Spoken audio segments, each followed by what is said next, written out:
এটা শিয়াদের সৃষ্ট একটা অপকর্ম। নাউজুবিল্লাহ বলেন।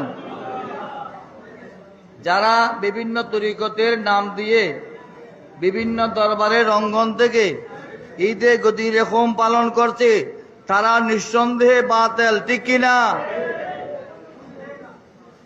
আমি তাদের দৃষ্টি আকর্ষণ করে বলবো, গৌসুল আজম শেখ আব্দুল কাদের জিলানী রহমতুল্লাহ আলাইহি ঈদে গদির রেখম পালন করেছেন, কোনো প্রমাণ দেখাতে পারবে না। খাজা গরিব নওয়াজ রহমতুল্লাহ আলাইহি এই ধরনের কোনো অনুষ্ঠান করেননি।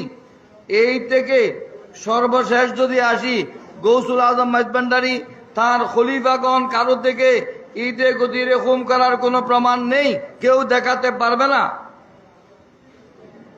বিভিন্ন সিলসিলার বিভিন্ন লোকজন আছেন, হযরত সৈয়দ আহমদ শ্রীকুটি রহমতুল্লাহ আলাইহি, সৈয়দ মোহাম্মদ তৈয়ব সাহেব কিবলা রহমতুল্লাহ আলাইহি, তাদের অঙ্গন থেকেও এই ধরনের কোনো অনুষ্ঠানের প্রমাণ নেই।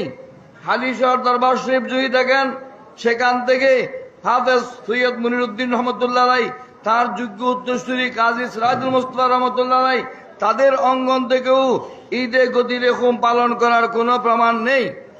যদি কেউ মাইজভান্ডারী দাবি করে, ঈদে গদির রেখম পালন করে, এরা মাইজভান্ডারের কলঙ্ক, ঠিক কিনা?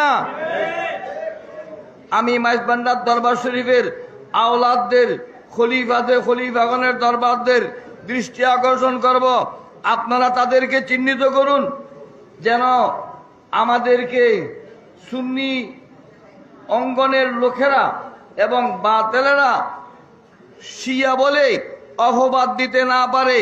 এই ব্যাপারে মাইজভান্ডার দরবার শরীফ এবং তাদের খলিফাদের দরবারগুলো থেকে ঈদে গদির রেখম একটা ভ্রান্তি, শিয়াদের সৃষ্ট এই অপকর্ম থেকে মানুষকে যেন তারা সতর্ক করেন। আমি আজকের আহলে সুন্নাত ওয়াল জামাতের এই মজলিস থেকে তাদের দৃষ্টি আকর্ষণ করছি।